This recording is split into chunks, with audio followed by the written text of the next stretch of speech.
Saudara, hari ini kita mau belajar untuk mengalahkan si penuduh dan si pendakwa. Saudara, ternyata di dalam hidup ini tidak sedikit, bukan cuma anak-anak Tuhan, bukan cuma murid-murid Tuhan Yesus, tetapi rata-rata hampir semua manusia pernah mengalami tuduhan-tuduhan atau dakwaan-dakwaan. Betul tidak, saudara? Nah, ternyata itu pengaruh besar dalam kemajuan kehidupan kita. Ya, saya tidak bisa menerangkan secara psikologis, secara detail, tapi pasti semua kita pernah mengalami tertuduh, dituduh, terdakwa, dan didakwa. Apalagi saudara-saudara yang ada di lapas. Ya, maaf saya sebut khusus ini. Nah, kenapa kita harus belajar mengalahkan mereka? Karena salah satu senjata setan yang paling ampuh untuk menghancurkan. Dengarkan, salah satu cara setan menghancurkan, merusak hidup ini, itu dengan tuduhan dan dakwaan. Saudara, perhatikan ini baik-baik. Hubungan suami istri bisa berantakan kalau salah satu menuduh yang lain. Tolong jawab pertanyaan ini, betul tidak? Hidup suami istri bisa berantakan kalau yang satu menuduh yang lain. Kakak beradik kandung bisa makin jauh hubungannya karena mereka menuduh, mendakwa. Hubungan tetangga, antar saudara dalam komunitas, antara dalam bisnis, teman-teman bisnis. Saudara perhatikan, tuduhan ini jahat sekali. Saya percaya semua kita pernah mengalami itu. Nah, tuduhan yang paling berat itu justru bukan dari sesama kita. Perhatikan, tuduhan yang paling berat itu ketika suara si penuduh dan si pendakwa itu memenuhi otak kita. Saya ulangi, tuduhan yang paling berat dalam hidup adalah tuduhan ketika otak kita dipenuhi dengan suara-suara penuduh itu. Saudara catat ini baik-baik. Maka itu pelajaran yang tertinggi yang Tuhan Yesus berikan kepada kita. Ini kita bukan cuma yang murid-muridnya, tapi untuk semua orang. Ya, semua manusia di dunia. Pelajaran yang tertinggi yang Tuhan Yesus berikan kepada kita adalah mengampuni dan diampuni. Dikasihi dan mengasihi. Ini pelajaran tertinggi. Sehingga satu-satunya hal yang bisa mengalahkan tuduhan-tuduhan itu hanya satu. Kalau kita sudah diampuni, maka kita pun harus mengampuni. Maka tuduhan itu selesai. Tapi hati-hati. Walaupun saudara dan saya sudah diampuni. Saya ulangi. Walaupun saudara dan saya sudah diampuni. Dan jelas sudah diampuni. Asal kita mengaku dengan tulus, dengan jujur kepada Bapa di surga. Itu pasti diampuni. Nanti kita lihat apa yang Papa janjikan lewat firman-Nya. Jadi saya ulangi, ketika kita sudah datang kepada Bapa, kita sudah mengaku dosa, kita sudah bertobat sungguh-sungguh. Si kunyuk kurang ajar itu tetap tidak rela. Langsung mengirimkan tuduhan-tuduhan. Tadi Pak Filipus sudah komen di Zoom. Salah satu cara menuduh orang itu dengan mengungkit masa lalu. Saya ulangi, salah satu cara menuduh orang itu dengan mengungkit masa lalu.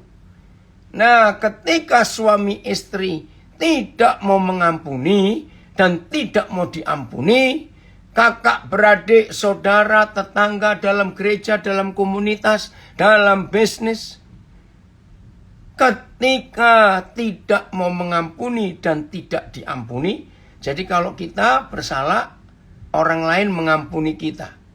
Kalau ada orang bersalah kepada kita, kita mengampuni orang itu. Nah, saudara, inilah fakta. Tuduhan-tuduhan itu terus dilontarkan karena yang satu, saudara, ya. Jadi ketika kita tidak mau mengampuni dan tidak mau diampuni, maka di situ iblis bekerja. Kita mengungkit. Maka itu hari ini kita harus belajar itu. Oke, kita lihat ayat yang pertama, bahwa ada jalan kita diampuni kalau kita bertobat. 1 Yohanes 1 ayat 9. 1 Yohanes 1 ayat yang ke-9. Kita lihat ayat ini. 1 Yohanes 1 ayat yang ke-9. Oh, Aan tidak ada? Siapa yang tayangkan? Oh, ada. Oh, Erik baru muncul. Erik, berapa hari nih kau nggak lihat kamu? Jika kita mengaku dosa kita, ya, maka Tuhan Bapa di surga adalah setia dan adil. Saudara, perhatikan dua karakter Papa kita ini. Setia dan adil. Nanti kalau kita sempat, kita bahas dua kepribadian, dua hidup Papa kita di surga. Setia dan adil. Sehingga, nah kata sehingga itu menunjukkan akibatnya. Kalau kita mengaku dosa kita, Ia akan mengampuni dosa kita, dosa-dosa kita, dan tidak hanya mengampuni dan menyucikan kita dari segala kejahatan. Beda, saudara. Mengampuni dan menyucikan. Itu artinya memaafkan dan melupakan. Wih, ini keren sekali. Nah, karena Papa kita itu setia dan adil, maka kalau kita tulus, jujur, minta ampun, mengaku dosa, maka Papa nggak cuma mengampuni, tapi Dia menyucikan. Ya, dalam pengertian sehari-hari, mengampuni itu menghapus. Menyucikan itu membuang. Beda bukan? Ternyata nggak cukup kita hanya diampuni, tapi Papa membuat kita jadi baru. Karena semua yang lama dibuang. Nah, ini loh yang kita harus miliki dalam hidup kita. Nah, jadi dari ayat ini kita melihat perbedaannya Tuhan dengan setan. Setan itu tidak pernah bisa mengampuni, apalagi dia tidak akan pernah mau diampuni. Nah, kalau saudara yang betul-betul sedang menyelidiki, karena sampai hari ini masih banyak orang bertanya, ya kenapa Tuhan nggak bisa mengampuni Lucifer? Itu kan malaikatnya.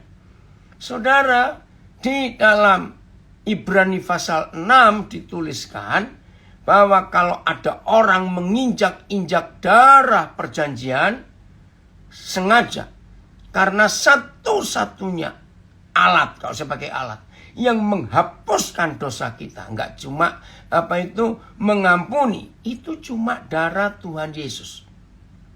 Nah, Papa di surga tidak punya cara lain untuk menghapuskan dosa kita, hanya dengan kuasa darah Yesus. Nah, orang-orang yang memang tidak mau diampuni, maka orang itu tidak bisa diampuni karena dia nggak percaya pada kuasa darah Yesus. Nah, disinilah memang Iblis memilih, setan memilih itu. Nah, saudara, kalau masih bingung, coba lihat masalah Yudas dengan masalah Petrus. Ya, kita lihat itu. Saya tidak tahu kalau masih ada di antara saudara yang menganggap dosa Yudas jauh lebih besar daripada dosanya Petrus. Hari ini saya mau jelaskan. Dosanya Petrus jauh lebih jahat, lebih besar daripada dosanya Yudas. Loh, kenapa? Begini aja gampangnya, ya. Tapi jangan debat masalah ini. Harusnya Tuhan berterima kasih loh pada Yudas. Loh, betul enggak? Loh, kenapa berterima kasih? Maaf. Kalau enggak ada Yudas, berarti setan akan cari Yudas-Yudas yang lain. Saya ulangi. Kenapa dosa Petrus jauh lebih besar daripada dosa Yudas? Karena Tuhan harusnya berterima kasih kepada Yudas. Bahkan kita pun harus berterima kasih kepada Yudas. Karena kalau bukan Yudas yang dipilih setan untuk mengkhianati Tuhan Yesus, maaf, ini kalimat saya. Dan saya minta saudara jawab. Yang di Zoom, yang di Facebook, yang di Instagram, jawab. Kalau Yudas tidak mau dipakai oleh setan untuk mengkhianati dan menjual Tuhan Yesus supaya disalibkan, saya tanya, berarti saudara dan saya bisa terpilih loh oleh setan? Duh, maafkan saya. Setuju nggak? Ayo, tolong jawab. Kita pun harus berterima kasih pada Yudas. Karena kalau Yudas nggak mau dipilih oleh setan, setan bisa pilih salah satu di antara kita loh. Wih, ngeri sekali. Maka itu salah kalau ada orang memakai ayat begini. Yang sudah ditentukan untuk menjadi orang berdosa. Kalimatnya bukan begitu. Ya, biar Yudas saja. Tapi ingat loh Filemon, kita pun bisa jadi Yudas loh. Karena rata-rata kita masih tahu. Masih doyan duit. Oh, baru tahu kalau dosa itu ada takarannya. Kata David, ada. Artinya dosa Petrus itu nggak tercatat. Kalau dosanya Yudas itu kan memang harus ada yang jadi pengkhianat. Itu maksudnya bukan takaran besar kecilnya. Bukan. Ya, karena Petrus itu pengkhianat. Nah, maka itu ada yang saya jawab begini. Bahkan Tuhan Yesus sendiri pun tidak menentukan. Harus Yudas, tidak. Dari mana kita tahu? Ingat ketika mereka sedang makan malam. Itu dinner yang terakhir. Karena setelah itu Tuhan Yesus masuk ke Getsemani, ditangkap dan seterusnya. Nah, kan Tuhan Yesus berkata begini. Ketika salah satu mereka itu bertanya, Guru, siapa sih di antara kami ini yang akan mengkhianati Guru? Masih ingat jawab Tuhan Yesus? Dia nggak berkata Yudas loh, saudara, tidak. Oh, Tuhan kita nggak sekejam itu. Ini kata Tuhan Yesus. Kalian lihat nanti ya.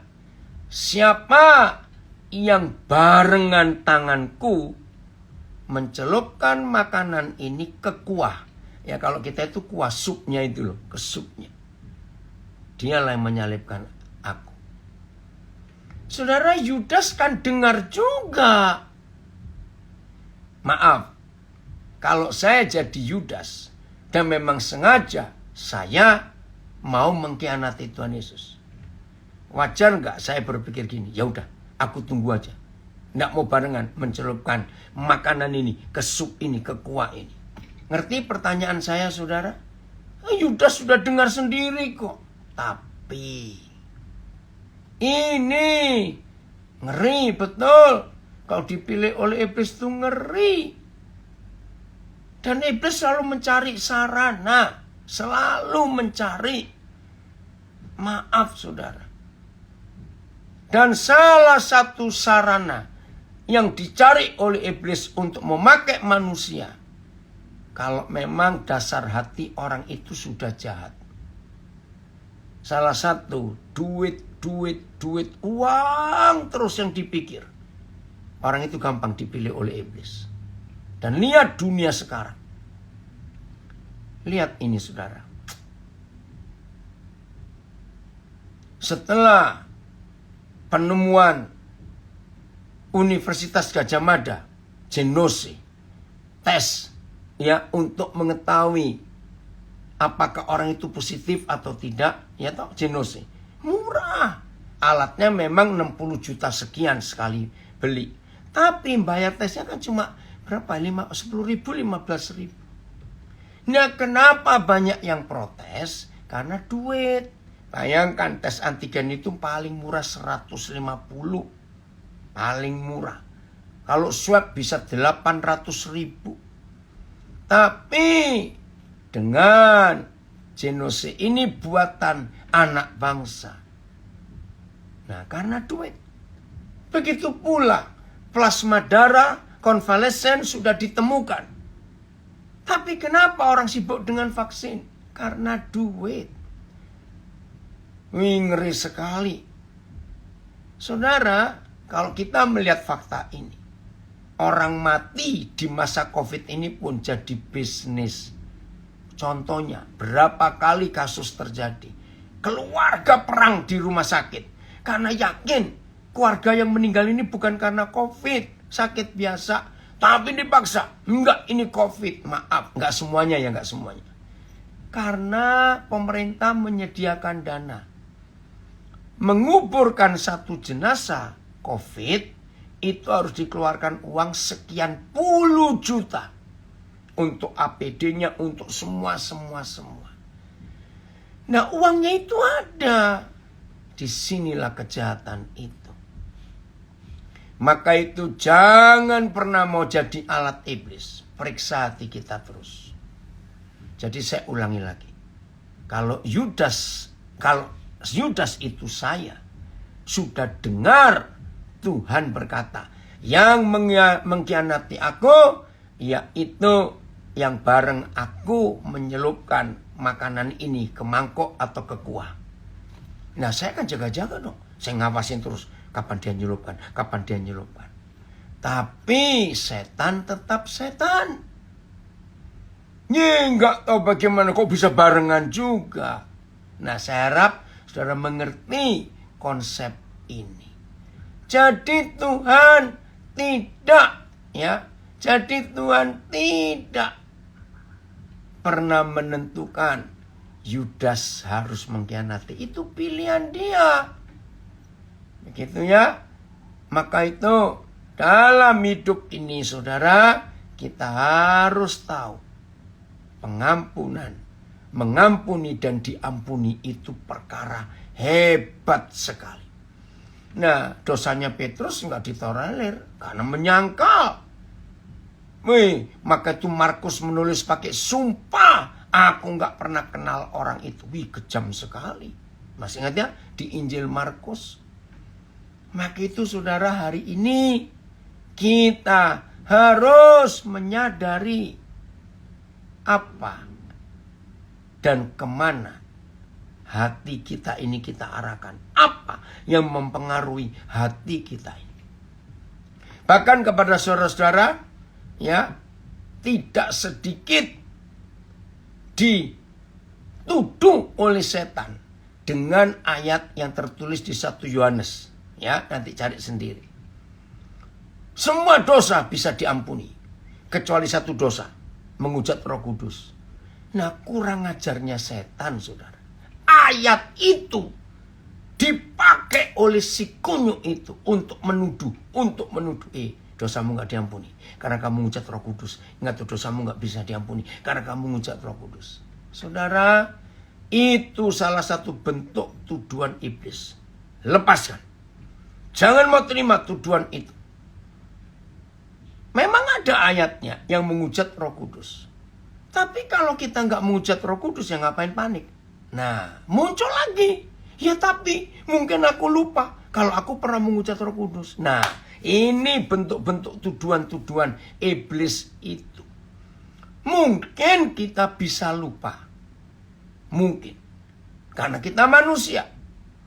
Tapi pegang prinsip ini. Pokoknya yang mendengar pelajaran ini dan masih terus tertuduh, hidup gelisah, hidup nggak aman, hidup nggak tenang, di mana-mana dikejar rasa salah.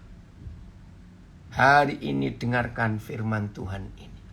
Maka itu tema yang kita miliki, belajar mengalahkan si penuduh dan si pendakwa. Begini yang saya temukan, kasih Papa. Ya, masih ingat Daud berbuat dosa, nggak ada yang tahu loh. Saya ulangi, Daud berbuat dosa, nggak ada yang tahu. Karena Uria sudah mati. Betul tidak? Nah, Batseba pun kan nggak tahu kalau suaminya mati itu gara-gara Daud yang meniduri dia. Aduh, maaf katain. Nggak ada yang tahu. Saudara, mungkin Yoab tahu. Ya, urusanlah. Tapi ketika Papa menegur dia, caranya manis sekali lewat Nabi Nathan.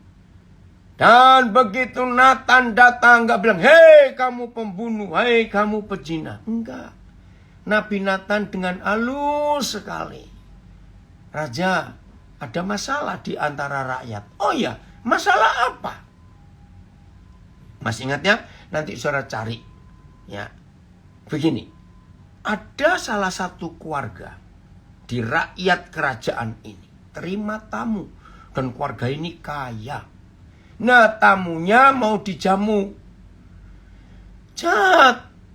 Keluarga ini tidak mau ambil kambing domba yang mereka miliki, padahal banyak. Lalu orang ini merebut domba tetangganya. Dan tetangganya ini miskin. Cuma satu domba yang dimiliki. Diambil, disembelih, dibuat makan, masak untuk tamunya ini. Menurut raja ini orang diapain? Wih, Raja Daud marah. Siapa orang itu? Beri hukuman yang setimpal.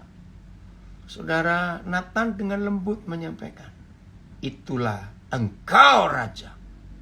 Engkau membunuh Uria dan kau ambil istrinya. Wih, Raja Daud bertobat. Saya belajar dari situ. Jadi Papa itu tidak menuduh. Maka itu bedanya. Pekerjaan Roh Kudus itu bukan menuduh, tapi menemplak. Ya, bedakan. Roh Kudus itu menemplak. Kalau nggak ngerti menemplak itu mengingatkan. Kalau setan menuduh, hei kamu, hei kamu, hei kamu. Nah, itu. Nah, dari kesimpulannya saya belajar begini. Kalau ada di antara kita berbuat dosa, walaupun baru lewat pikiran, tapi kita nggak tahu. Kalau itu dosa, kita nggak tahu. Percayalah, nggak lebih dari 24 jam. Papa di surga akan mengingatkan kita bahwa kita sedang berdosa. Maka itu bukan tuduhan. Jadi kalau ada di antara saudara, ya, kalau ada di antara saudara, nah jadi saudara, karena Papa itu baik sekali. Nggak mungkin kita berdosa dan kita nggak tahu, lalu kita dibiarkan lebih dari 24 jam. Tidak mungkin. Papa itu baik sekali. Nah, saya mau bacakan ayatnya. Yohanes pasal 16. Ini tugas Roh Kudus. Bisa nggak langsung pakai, ada itunya, Zoom-nya, terus passwordnya. Ya. Yohanes 16, kita lihat ayat ini. Ia akan datang untuk mengingatkan. Ayat 8. Yohanes 16 ayat 8. Dan kalau ia datang, yaitu Roh Kudus. Saya baca ya, Yohanes 16 ayat 8. Dan kalau Roh Kudus datang, ia akan menginsafkan dunia akan dosa, akan kebenaran, dan akan penghakiman. Itu yang tugasnya Roh Kudus. Saya senang sekali ada Roh Kudus yang akan selalu menyadarkan kita, menginsafkan kita. Erik coba lihat berapa terjemahan yang lain, Yohanes 16 ayat 8. Maka itu yang masih diganggu setan, ya, lewat otak. Kamu tertuduh. Kamu mengucap Roh Kudus. Kamu gak diampuni. Kamu begitu. Dengar firman ini. Kalau kita ada dosa, maka kalau kita lupa, ya dasar manusia. Maka itu loh saudara, kurang ajarnya manusia. Kita harus akui. Kalau suruh ngurusin, kalau selalu mencari-cari salahnya orang, waduh, kita ini gampang sekali. Tapi kurang ajarnya kita manusia ini. Kalau dosa sendiri kok nggak pernah ingat dan seringkali lupa. Betul? Itu manusia. Maka itu stop menuduh orang lain. Stop menghakimi orang lain. Ayat. Dan ketika penolong itu datang, yaitu Roh Kudus, dia akan menyadarkan dunia akan dosa, akan kebenaran, dan penghakiman. BIS. Kalau ia datang, ia akan menyatakan kepada dunia arti sebenarnya dari dosa. Wah, lebih jelas lagi. Dari apa yang benar dan dari hukuman Tuhan. Dan apabila sudah datang, apabila sudah datang, dia akan menemplak dunia. Nah ini loh bedanya kalau setan menuduh, kalau Roh Kudus itu menemplak, mengingatkan. Ya, dia akan menemplak dosa, dunia mengenai dosa, mengenai kebenaran, dan mengenai penghakiman. Kedatangannya akan menginsafkan dunia perihal dosa, sama semuanya. Oke, saya mau baca yang The Message dari Ricky. When he comes, ya pakai present tense, dia selalu datang. He will expose. Dia akan membuka, expose, kata expose, menjelaskan the error of the goodness of the godless words. View of sin. Ya, saya akan terjemahkan the message-nya bagus. Jadi kalau Roh Kudus datang, maka tugas Roh Kudus itu akan mengekspos, akan menjelaskan, akan membuka kesalahan-kesalahan error, atau kata errornya, kesalahan-kesalahan dunia yang tidak bertuhan ini, the godless world. Dunia yang tidak bertuhan ini, yang salah memandang tentang dosa. Terima kasih. Jadi saudara, tolong simpan ayat ini. Dan kalau ada di antara kita yang punya saudara, punya teman, punya kenalan, yang hidupnya dituduh terus oleh si kunyuk itu, dosa kamu, sampai nggak bisa tidur, sampaikan firman ini. Kalau kita gunakan dua ayat ini, 1 Yohanes 1 ayat 9. Kalau asal saudara dan saya sudah ngaku dengan jujur dan tidak berbuat lagi, pasti Papa itu setia dan adil. Apa arti kata setia? Dia tidak pernah dan tidak akan meninggalkan kita. Catat itu baik-baik. Dia nggak akan pernah, karena dia setia, meninggalkan kita. Enggak. Adil. Nah, setan itu sangat tidak adil. Maka itu kerjaannya menuduh dan mendakwa. Maka itu pegang 1 Yohanes 1 ayat 9. Adil, setia dan adil. Maka Papa akan mengampuni kita dan menyucikan kita. Itu luar biasa. Suami istri, stop ungkit-ungkit masa lalu pasangan kita. Stop. Teman-teman, saudara-saudara, stop. Nah, ayat yang kedua. Saudara harus melayani. Kalau ada saudara kenal seseorang yang hidupnya tertuduh terus dalam dosa, yakinkan. Yohanes 16 ayat 8. Jadi kalau memang ada yang kamu lupa, Roh Kudus itu akan ingatkan. Jadi jangan tertuduh terus. Hidup seperti ini kan indah sekali. Kalau kita betul-betul mau melangkah, mau berjalan di dalam kebenaran itu. Indah sekali. Serius saudara. Jadi menang ya atas kehidupan kita ini. Papa itu setia. Dan Papa itu adil. Terima kasih Tuhan.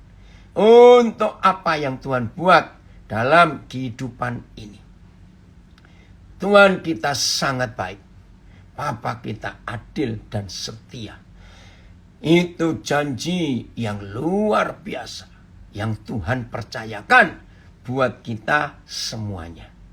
Lanjutnya, jadi jangan takut lagi. Nggak ada. Papa kita tidak menuduh, tapi menemplak, mengingatkan, menginsafkan, menyadarkan dunia yang tidak bertuhan ini dengan cara pandang dosa. Ya, terima kasih Ricky untuk the message. Wahyu pasal 12. Nah, ini loh si pendakwa dan si penuduh saudara-saudara kita itu. Ya. Ayat yang ke-10. Wahyu 12 ayat yang ke-10. Mari kita melihat ayat ini. Wahyu 12 ayat yang ke-10. Terima kasih Rick, ada berapa terjemahan sekaligus. Dan aku mendengar suara yang nyaring di surga. Suara nyaring itu suara kemenangan. Suara yang luar biasa. Berkata, kapan? Ini loh, kata waktunya ini kita harus tahu. Kapan? Sekarang. Bukan besok, bukan kemarin. Sekarang. Ada apa dengan sekarang? Dan aku mendengar suara yang nyaring di surga berkata, sekarang telah tiba keselamatan dan kuasa dan pemerintahan Tuhan kita. Pelan-pelan, sekarang.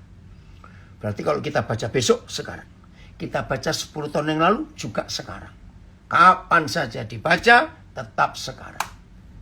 Ada apa? Telah tiba keselamatan. Bukan tuduhan, bukan dakwaan. Ingat itu, keselamatan. 2, telah tiba sekarang kuasa. 3, dan pemerintahan Tuhan kita. Mau kurang apa lagi? Kalau saudara dan saya hidup seperti ini, di dalam keselamatannya, di dalam kuasanya, di dalam pemerintahnya.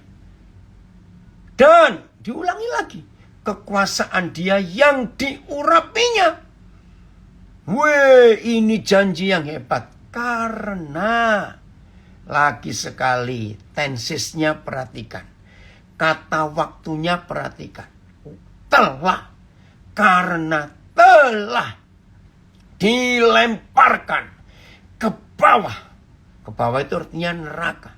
Siapa yang dilemparkan ke bawah? Yaitu pendakwa. Saudara-saudara kita. Ngeri. Yang mendakwa mereka siang dan malam di hadapan Tuhan. Siang dan malam. Terjemahan lain. Dan aku mendengar suara yang keras di surga berkata, sekarang telah datang keselamatan, kuasa dan kerajaan Tuhan kita, serta kekuasaan Kristusnya. Karena si penuduh, saudara-saudara kita, yang menuduh mereka di hadapan Tuhan siang dan malam, sudah dilemparkan ke bawah. Lalu saya mendengar suara yang keras di surga berkata, sekaranglah waktunya Tuhan menyelamatkan umatnya. Sekarang Tuhan menunjukkan kuasanya sebagai Raja. Sekarang. Semuanya sekarang. Ini terjemahan bahasa Indonesia sehari-hari. Sekarang Raja Penyelamat yang dijanjikan itu juga menunjukkan kekuasaannya. Sebab yang menuduh saudara-saudara kita di hadapan Tuhan siang dan malam sudah dikeluarkan dari surga. Sudah diusir dari surga. Terima kasih Papa untuk perbuatan dahsyat. Sudah dikeluarkan dari surga. Dan aku mendengar suatu suara nyaring yang berkata di surga, sekarang keselamatan dan kuasa dan kerajaan Tuhan kita dan otoritas Mesiasnya telah tiba. Karena si pendakwa saudara kita yang menuduh mereka di hadapan Tuhan siang dan malam telah dipukul roboh. Luar biasa. Saudara bayangkan, kurang apa lagi? Nah, di dalam psikologi ada penyakit yang bisa membunuh. Dan itu lebih daripada kanker dan COVID. Penyakit itu rasa bersalah yang tidak berkeputusan. Itu penyakit. Guilty feeling. Oke, saya mau baca dulu the message ini ya Ricky. Coba sebentar. Ya. Then I heard a strong voice Lalu kau mendengar suara yang kuat sekali. Ya, apa itu? Keluar dari surga berkata, salvation and power are established. Keselamatan dan kuasa telah ditegakkan. Terus, kingdom of our God, kerajaan Tuhan kita. Authority, kekuasaannya, otoritasnya dari Mesias itu. The accuser, si pendakwa penuduh of our brothers and sisters. Pendakwa accuser dari saudara-saudara kita, para laki dan perempuan. Dibuang keluar.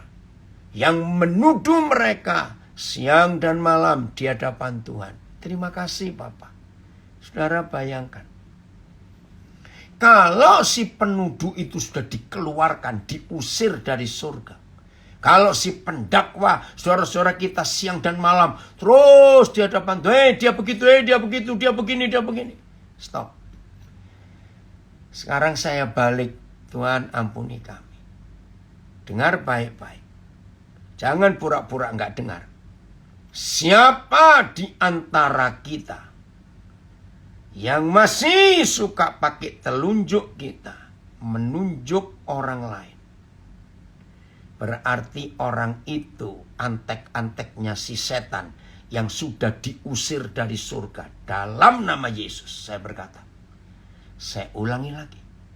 Setelah kita membaca Wahyu 12 ayat 10 dari berapa terjemahan ini, kalau masih ada di antara kita yang hobinya menuduh, hobinya mengungkit-ungkit, tiap kali muncul masalah sesuatu, ingat dulu ya.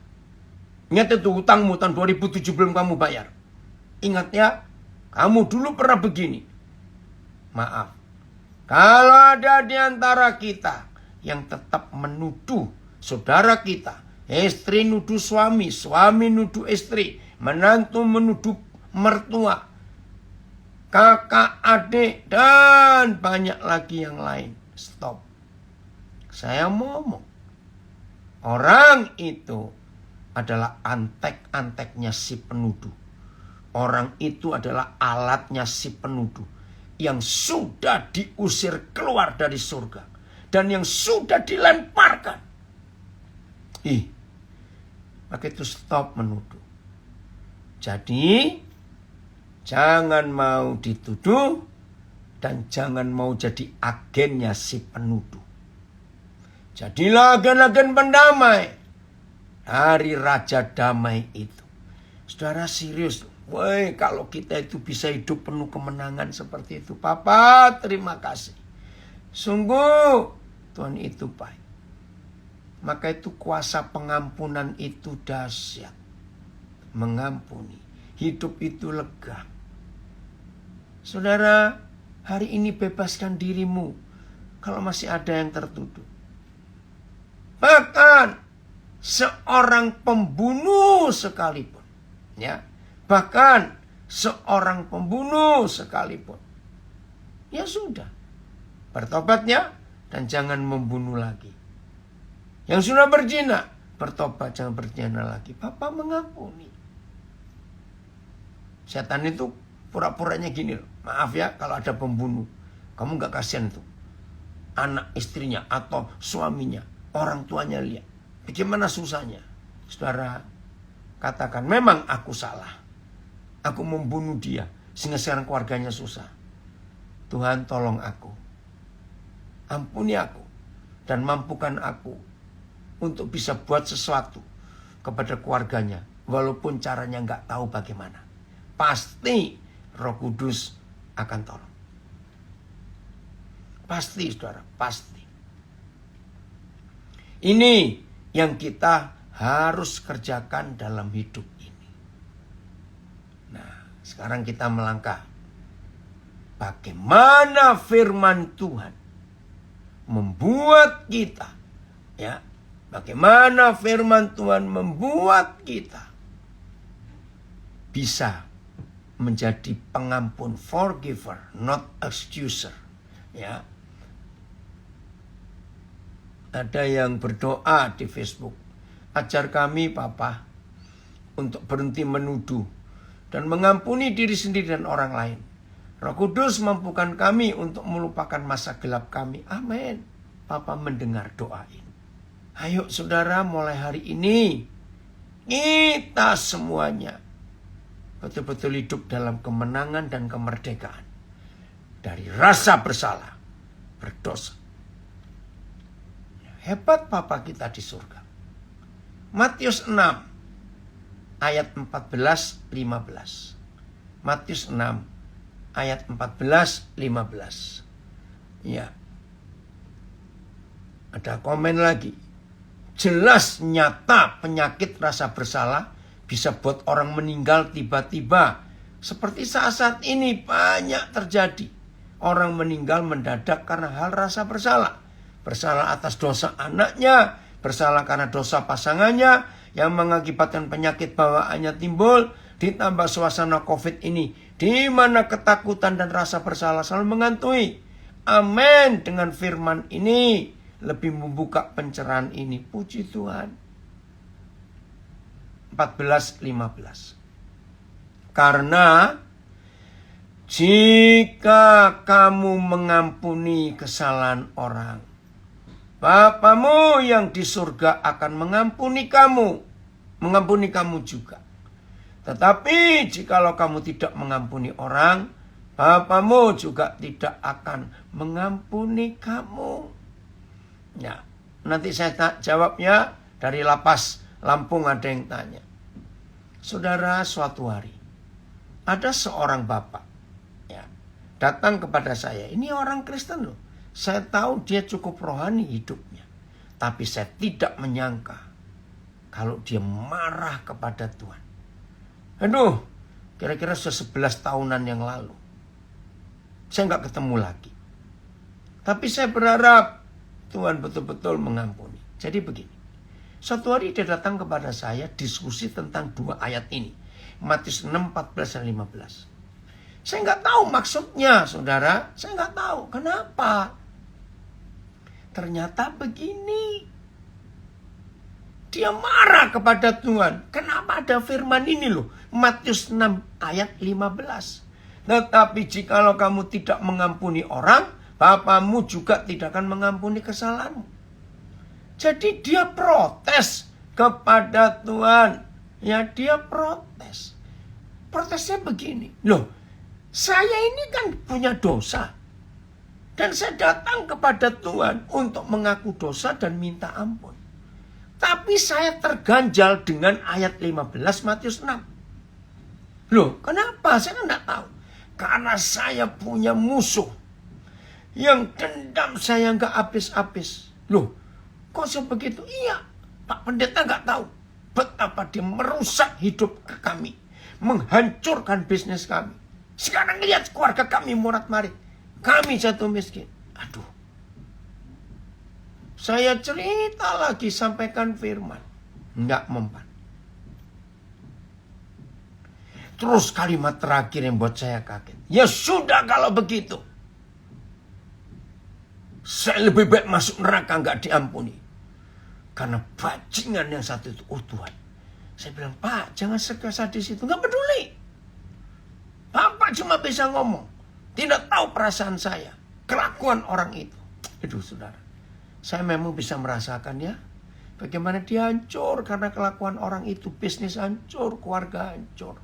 Nah masalah jelas saya tidak tahu. Setan itu kurang ajar betul. Jadi begini. Hubungan kita dengan Bapa di surga sangat ditentukan oleh hubungan kita dengan saudara kita. Wah, ini berat. Maka itu orang ini marah. Itu kan urusan saya dengan Tuhan. Saya mau minta ampun. Kok saya nggak diampuni? Karena saya nggak bisa mengampuni orang itu. Oh, saudara, saya jelaskan putar-putar tetap. Inilah hukum kasih. Inilah hukum kasih yang kita harus melakukannya. Jadi begini loh arti Matius 6, 14, 15. Jangan dibuat sulit. Pokoknya Papa nggak ingin kita punya musuh. Titik. Dah gitu saja. Kalau kita nggak punya musuh, hidup itu tenang. Saya akan bacakan The Message, ya, terjemahan The Message. In prayer, here is a connection between what God does and what you do. Di dalam doa itu ada hubungan koneksi antara Tuhan, antara yang Tuhan kerjakan dengan apa yang kita kerjakan. Nah, ini dalam doa. Jadi dua-dua kerjasama dan dua-dua sama-sama kerja. Jadi nggak cuma searah, enggak. Ya, terima kasih. Ricky mengirimkan terjemahan The Message. Saya ulangi lagi. Di dalam doa itu ada koneksi antara apa yang Papa kerjakan dengan apa yang kita kerjakan. You can get forgiveness from God. Yaitu engkau tidak akan dapat pengampunan dari Tuhan. Contoh, for instance, without also forgiving others. Yaitu dengan harus mengampuni orang lain. If you refuse to do your part, kalau engkau menolak mengerjakan bagianmu, you cut yourself off. Wih, ini tegas sekali. Ya, you cut yourself off from God's part. Wah, terima kasih ya Ricky. Papa belum pernah nih baca The Message sehebat ini. Jadi saya ulangi ya. Doa itu koneksi antara apa yang Tuhan kerjakan dan yang kita kerjakan. Itu doa.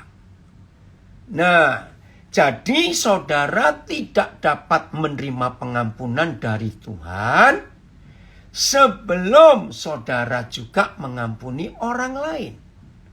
Kalau kita menolak, if you refuse to do your part, kalau saudara dan saya menolak bagian kerjaan kita, apa bagian kerjaan kita? Mengampuni orang.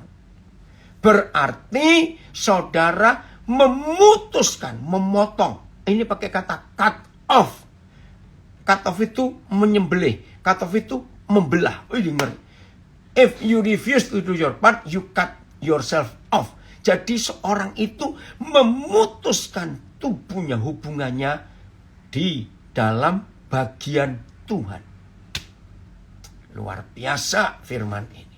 Maka itu mari dalam hidup kita, saudara, dengan serius kita mengerjakan pengampunan ini dengan sempurna. Ya, ada yang komen, yes, saya juga harus hidup, jangan sampai punya musuh. Betul. Weh, itu luar biasa. Kalau hidup kita ini betul-betul di dalam Dia. Jelas ya? Maka itu jangan mau dituduh.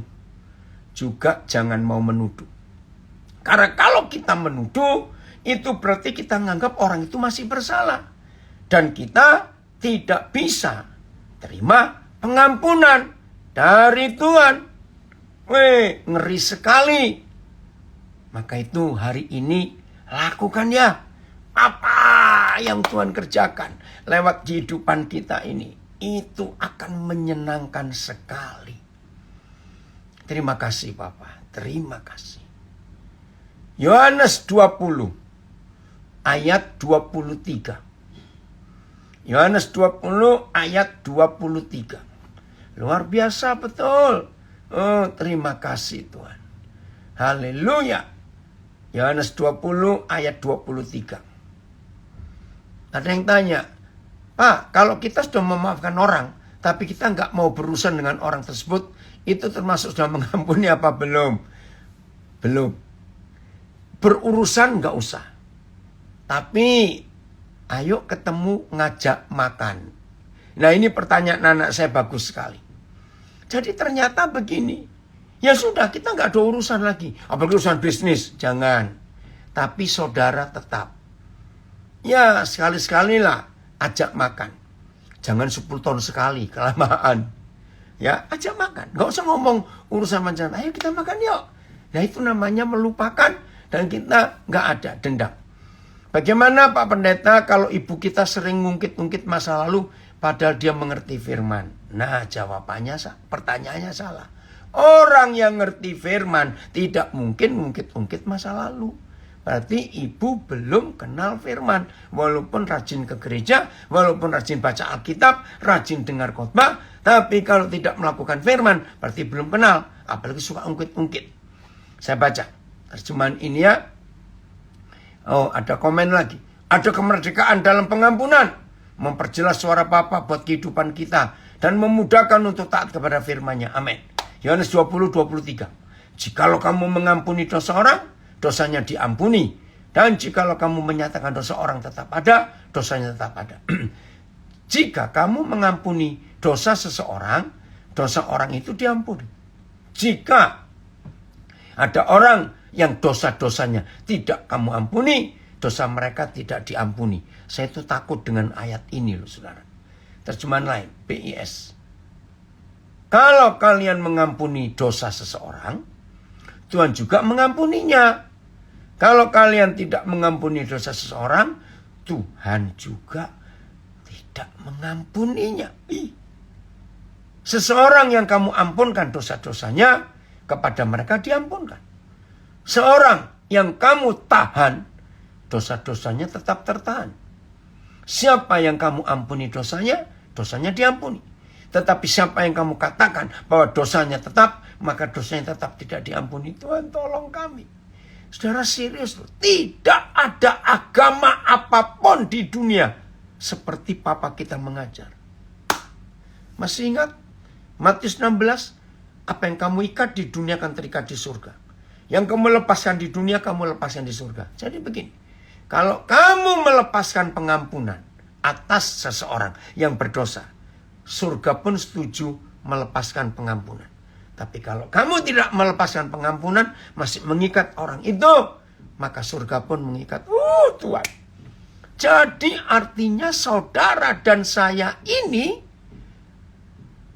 wakil Tuhan di dunia. Saya mau baca The Message. Ada yang bersaksi, firman Tuhan hari ini sangat menampar saya banget. Kiranya Tuhan memampukan saya untuk melepaskan pengampunan kepada orang-orang yang menyakiti saya. God bless you. Oke. Nah ini The Message ya.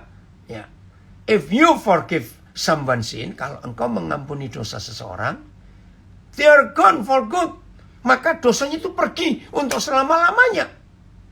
If you don't forgive sin, kalau engkau tidak mengampuni, what are you going to do with them? Apa yang akan kau kerjakan dengan orang itu? Oke. Ini terjemahan apa ini? Oh, amplified ya. Now, sekarang dengan menerima Roh Kudus dan dipimpin dan diatur, dipimpin dan diatur ya oleh Roh Kudus, jikalau engkau mengampuni dosa-dosa orang, mereka diampuni. Kalau engkau menyatakan dosa orang, dosa-dosa itu tetap ada, maka dia tetap ada. Wih, ngeri sekali saudara. Ya. Oke, biarkan saja, jangan buang-buang waktu. Jangan buang waktu kita untuk permainannya. Biar dia sirik sama kita sampai kapanpun. Yang penting kita tidak melakukan sebaliknya dan selalu mengampuni. Amin. Ya. Tidak bisa mengatakan apa-apa. Dengar firman ini maksudnya di Instagram. Puji Tuhan, Papa, setiap firman disampaikan benar. Ya. Ini penjelasan yang sangat jelas, benar dan tegas. Oh, terima kasih Tuhan. Oh, Matius 16 ya, maksudnya. Take this most seriously. Ambil ini dengan serius, dengan sungguh-sungguh. Ya, oh ya Matius, terima kasih. A yes on earth, iya di dunia, itu juga iya di surga. A no on earth, tidak yang kita katakan di dunia, maka surga pun bilang tidak. Apa yang kita katakan untuk seorang dengan yang lain, itu artinya kekal. Aduh, luar biasa. Benar, setiap hari harus mengampuni, mengasihi. Aduh, betul. Inilah panggilan yang luar biasa. Saudara, saya katakan, Bedanya kekristenan dengan agama-agama yang lain, maafkan saya, maafkan. Semua agama di dunia pasti ada pengampunan yang Tuhan sediakan. Itu pasti. Tapi dalam semua agama, mengampuni itu harus ada sesuatu yang dibuat. Menyiksa diri, memberi amal, puasa, dan macam-macam. Itu pun masih ditimbang. Aduh, luar biasa. Tapi Papa kita kalau mengampuni gampang. Kamu minta ampun kepadaku, aku ampuni. Tapi ampuni dulu musuh-musuhmu. Nggak ada syarat lain. Beda dengan tuan-tuan yang lain. Seharusnya kan gampang. Ini luar biasa. Roh Kudus yang memampukan kita untuk melepaskan pengampunan. Sekalipun itu sangat berat dan mengecewakan. Namun mendapatkan damai sejahtera dan sukacita yang dikerjakan oleh Roh Kudus. Betul saudara. Terima kasih Bapak. Terima kasih. Bagaimana cara untuk bisa melupakan masa lalu. Dan gimana kita bisa mengampuni orang yang telah menyakitkan hati kita. Ini dari Lapas Perempuan Lampung bertanya. Saya akan jawab. Ingat, hidup ini akan jadi apa? Tolong jawab, ya. Bukan cuma yang bertanya di Lampung, semua kita. Hidup ini akan jadi apa? Apabila Tuhan Yesus tidak bisa melupakan perbuatan kita menyakiti Dia di masa lalu. Ngerti pertanyaan ini? Jawab dulu. Dalam hati. Kira-kira saudara dan saya jadi apa? Kalau Tuhan gak bisa melupakan masa lalu kita yang bejat dan menjijikkan ini. Ngerti? Jadi apa hidup ini?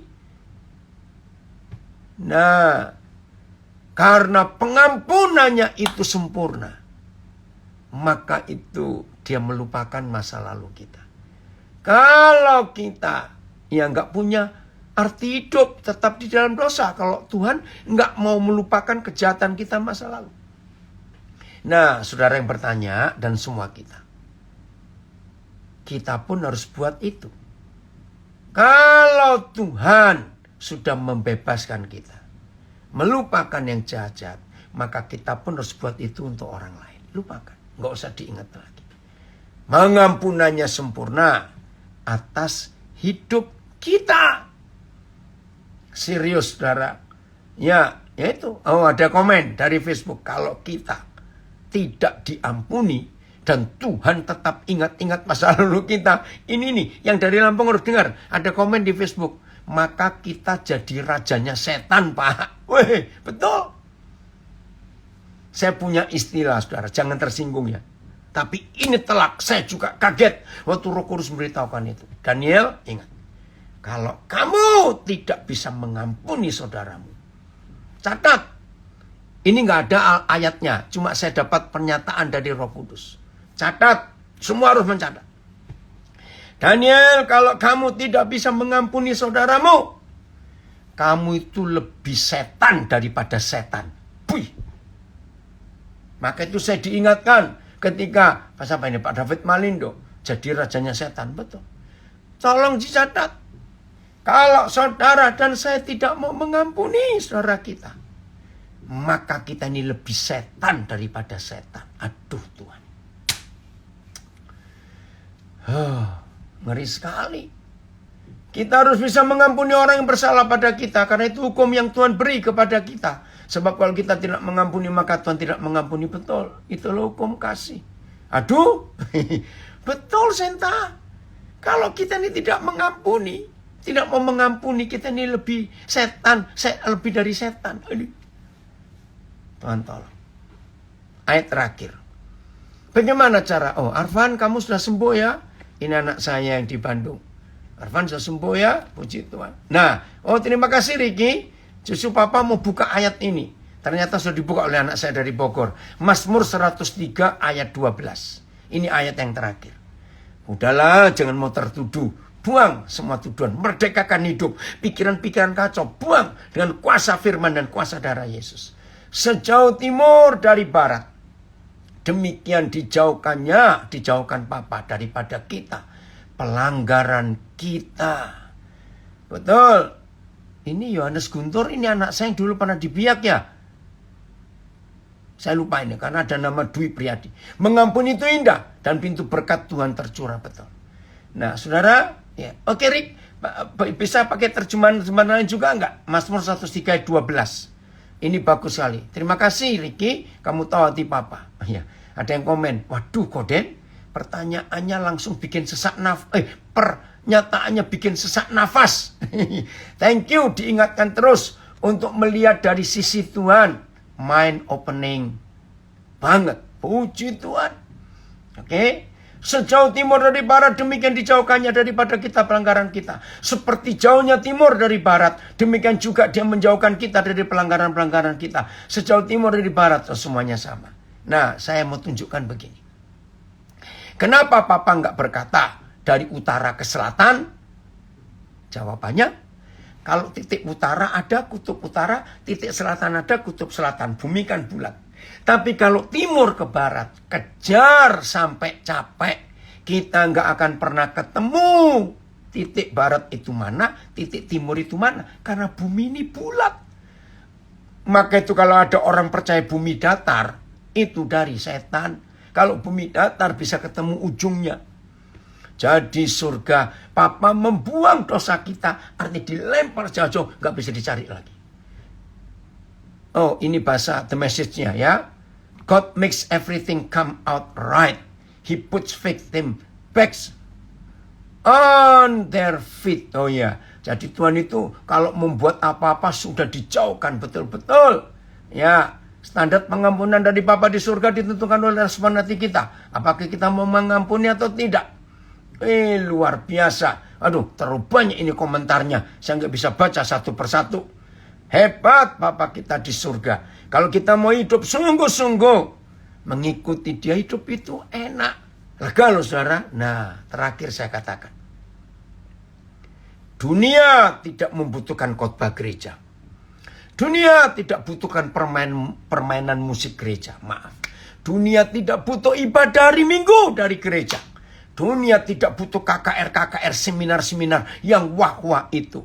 Apalagi semasa COVID ini. Dunia hanya butuh kasih Tuhan. Dan kasih Tuhan akan nyata lewat kita, murid-muridnya, lewat kita, anak-anaknya. Kalau kita mau melakukan pengampunan ini dan hidup tidak menuduh dan tidak dituduh. Stop semuanya. Oh, ini yang kita harus kerjakan dalam hidup. Maka itu tolong ya, semua kita, yuk kita menolong saudara kita yang masih hidup terus dalam tuduhan. Ayo kita mengampuni. Bebaskan. Si pendakwa sudah dilemparkan ke bawah. Oh, haleluya. Itulah janji Tuhan kita.